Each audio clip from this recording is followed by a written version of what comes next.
આજે electric pole જોઈ રહ્યા છો તે એકદમ અલગ છે. અલગ એટલા માટે છે કે અહીંયા આ લાઇટ ને શરૂ થવા માટે કોઈ પણ પ્રકારની ઇલેક્ટ્રિસિટીની જરૂરિયાત નથી. તમે 30,000 पब्लिक विदेशी आ रहे हैं.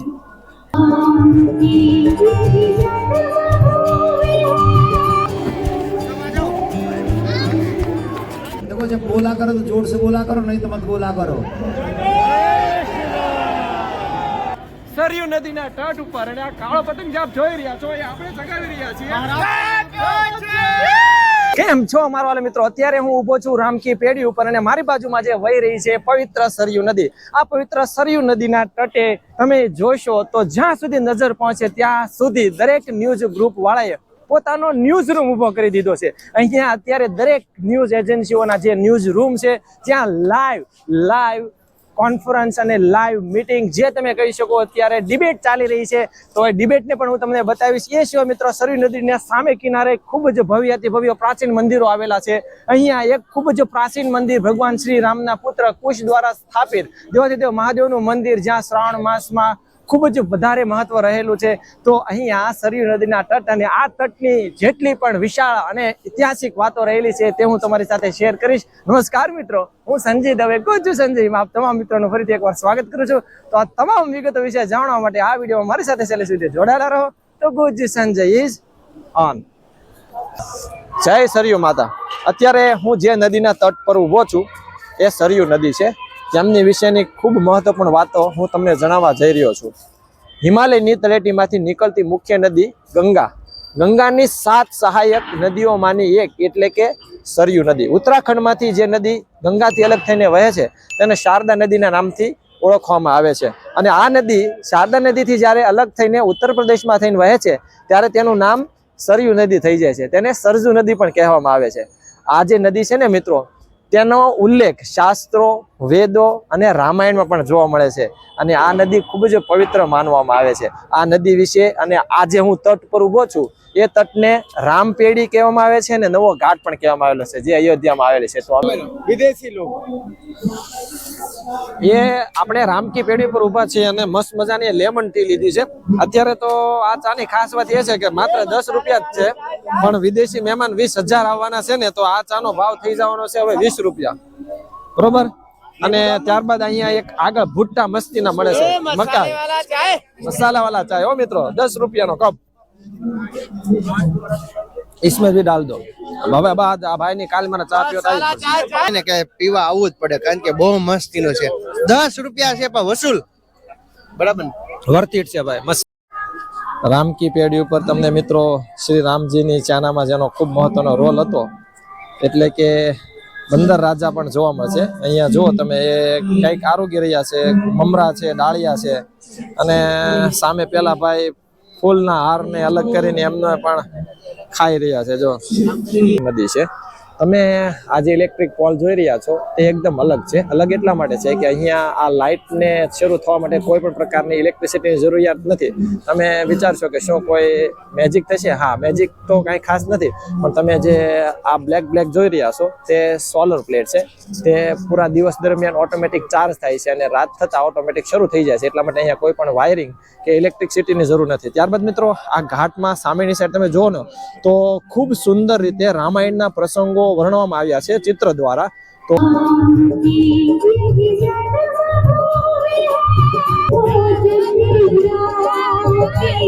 भुट्टा क्या है? भुट्टा बोलते हो ना आंटी, आप इसको भुट्टा बोलते हो ना हिंदी में? अपने हम इसको मकाई बोलते हैं जैसे कि डोडा. तो धुआं लग गया आंखों में जल्दी से. तो कितना रहा एक का? 20 રૂપિયાનો એક શેકેલી મકાઈ, બરોબર ને? તો લઈ લે, મજા આવશે કારણ કે ભઠ્ઠા ઉપર શેકેલી મકાઈ હોય ને તો મજા આવે ખાવાની મિત્રો. અત્યારે તો ખાધા પેલા આંખોમાં આહુડ આવી ગયા. તમે કહો ને એ શું કીધું? ભુટ્ટા. અને હિન્દીમાં લોકો ભુટ્ટા કે, આપણે ડોડાઈ કહીએ અને મકાઈ પણ કહીએ. આનો સ્વાદ એકદમ યુનિક છે. યુનિક એટલા માટે છે કે દેશી દેવતા ઉપર ચૂલા ઉપર શેકેલા હોય ને આ પેલાનો સ્વાદ અલગ હોય અને દેશી ભઠ્ઠા ઉપર શેકેલી મકાઈનો સ્વાદ અલગ હોય. અને એમાં કંઈક આ લોકોનો મસાલો એવો છે ને એ મજા જ આવ્યા કરે. કોને ખબર, આપણે તો ખાઈએ ને તો થોડોક સ્વાદ અલગ જ છે. રામાયણના પ્રસંગો અહીંયા ભીત ઉપર ચિતરવામાં આવ્યા છે. રામાયણના વિવિધ પ્રસંગો તમે અહીંયા નિહાળી શકો છો. અહીંયા સરયુ નદીના તટ પર બાજુમાં જ તમને આ રામાયણ સાથે સંકળાયેલા વિવિધ પ્રસંગો જોવા મળશે. અહીંયા છેક તમે જોશો તો છેક સરયુ નદીના તટ સુધી. સરયુ નદીના તટે અયોધ્યા રામ મંદિરના મોડલ પર ખૂબ સુંદર મજાની રંગોળી બનાવવામાં આવી છે. મિત્રો જુઓ તમે.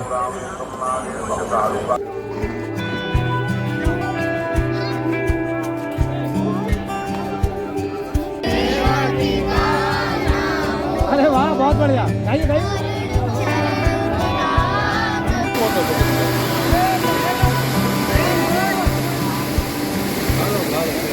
આટલી બધી ઠંડીમાં જ્યાં હાથ ધોતા પણ 50 વાર વિચાર કરવો પડે, ત્યાં આ મિત્રો સ્નાન કરી રહ્યા છે સરયુ નદીમાં.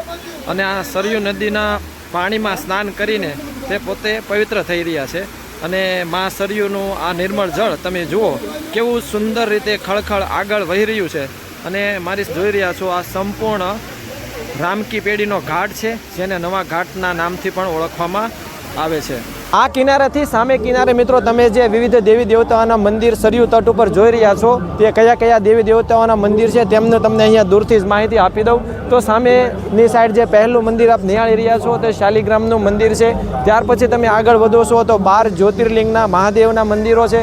ત્યારબાદ તમે અહીંયા વચ્ચે જોશો તો ત્યાં સીતા માતા અને ચારે ભાઈઓના મંદિર છે. અને ત્યાર પછી ખૂબ જ પ્રાચીન અને મહત્વનું મંદિર નાગેશ્વર મહાદેવનું મંદિર, જ્યાં ભગવાન શ્રી રામના પુત્ર કુશ દ્વારા દેવાધિદેવ મહાદેવની શિવલિંગની સ્થાપના કરવામાં આવી છે. જ્યાં શ્રાવણ મહિનામાં પાણી ચડાવવાનું, જળ ચડાવવાનું સવિશેષ મહત્વ રહેલું છે. તો અહીંયા અયોધ્યા સરયુ તટ કિનારે આવો છો તો ચોક્કસથી આ બધા જ મંદિરના દર્શન કરજો. જય શ્રી રામ મિત્રો. અયોધ્યામાં આજે 15 તારીખે ઉત્તરાયણ ખૂબ જ જોરદાર રીતે સેલિબ્રેટ કરવામાં આવી રહી છે. અને એ પણ સરયુ નદીના તટ ઉપર. અને આ કાળો પતંગ જે આપ જોઈ રહ્યા છો એ આપણે ચગાવી રહ્યા છીએ. અને મિત્રો આપણે 14 તારીખે ગુજરાતમાં કેર જે ઉજવી રહ્યા છીએ, એના એક દિવસ પછી અહીંયા આપણે અયોધ્યામાં 15 તારીખે ઉત્તરાયણ ઉજવવામાં આવી રહી છે. અને દોરી ખૂબ જ ઓછી છે અને પતંગ પવનમાં નથી ભાઈ.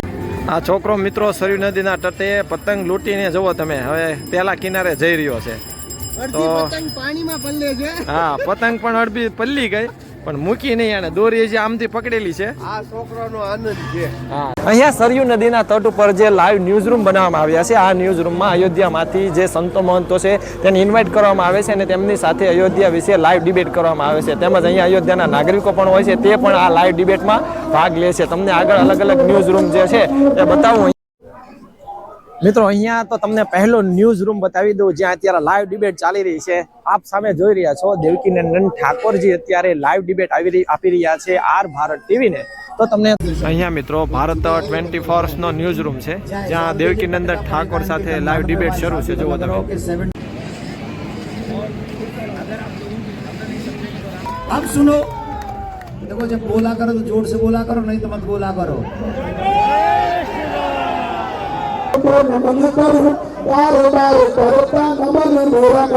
જો મિત્રો, આ ડીડી ન્યૂઝનો એન્કર રૂમ તમે કહી શકો છો. આમ તો સરયુ નદીના તટે જ આ બધા જ ન્યૂઝ રૂમે પોતાની એન્કરિંગ ઓફિસ બનાવેલી છે. ત્યારબાદ આ સાઈડ તમે જે નિહાળી રહ્યા છો તે TV9 ભારતનો ન્યૂઝ રૂમ છે. અને અહીંયા એક ખૂબ જ વિશાળ ભવ્ય સ્ટેજ બનાવવામાં આવ્યું છે. રામોત્સવ નામ આપવામાં આવ્યું છે. અને અહીંયા ખૂબ સરસ મજાની રામોત્સવની તૈયારીઓ થઈ રહી છે. તમે તો આ હતો મિત્રો પવિત્ર સરયુ તટ, જેને રામકી પેઢી પણ કહેવામાં આવે છે, તેનો ઐતિહાસિક બ્લોગ. અહીંયા સરયુ તટ અને સરયુ માતાના જે ઐતિહાસિક વાતો છે એ પણ તમને શેર કરી. અને અહીંયા સરયુ તટ ઉપર જે વિવિધ દેવી દેવતાઓના મંદિર આવેલા છે તેમની પણ વાત કરીએ. ત્યારબાદ હજી મિત્રો ખૂબ જ એક્સક્લુઝિવ તમે જોશો તો જોતા જ રહી જશો. અહીંયા સરયુ તટ ઉપર આ જે પાછળની સાઈડ તમે જોઈ રહ્યા છો, આ પ્રોજેક્શન લાઇટ છે. હવે પ્રોજેક્શન લાઇટનો મિનિંગ તમને સમજાવી દો કે અહીંયા રાત્રે લેસર શો થાય છે. બધી જ જગ્યાએ પ્રોજેક્શન લાઇટું છે, જેનું લેસર શો અહીંયા સામેની સાઈડ છે બધા જ દેવી દેવતાનું મંદિર છે, ત્યાં લેસર શો થાય છે. અને એક્સક્લુઝિવલી તમને જોશો ને તો મજા જ આવી જશે. એ એક્સક્લુઝિવ વ્લોગ તમને ડેડિકેટેડ આની ઉપર આપણે લેસર શો છે એ અલગથી વિડીયો બનાવીશું, તો એ વિડીયો જોવાનું પણ ભૂલતા નહીં. બાકી મિત્રો અમારી અયોધ્યા સિરીઝના જે વિડીયો છે એ હજી સુધી તમે ન જોયા હોય તો અહીંયા સાઈડમાં એક લિંક હશે, એ લિંક ઉપર ક્લિક કરીને અથવા તો ડિસ્ક્રિપ્શનમાં પણ લિંક આપેલી છે, તો ત્યાં જઈને અયોધ્યા સિરીઝના સંપૂર્ણ વિડીયો જોઈ લેજો. ગુજરાતથી લઈને અયોધ્યા સુધીના સંપૂર્ણ જે અયોધ્યામાં ફેમસ પ્લેસ છે, ધાર્મિક પ્લેસ છે, એ સંપૂર્ણ ડિટેલ તમને ત્યાં જણાવેલી છે. તો મિત્રો આ તો આજનો વ્લોગ. આશા છે તમને અયોધ્યાની સિરીઝ ગમતી હશે. જો વિડીયો ગમતો હોય તો વિડીયોને લાઈક કરવાનું, શેર કરવાનું અને ચેનલને સબસ્ક્રાઇબ કરવાનું બિલકુલ ના ભૂલતા. ફરી મળીશું આવા નવા ઇન્ટરેસ્ટિંગ અયોધ્યાના ફેમસ ટ્રાવેલ પ્લેસ સાથે. ત્યાં સુધી રજા આપશો. જય જય ગરવી ગુજરાત, જય શ્રી રામ. Let's go.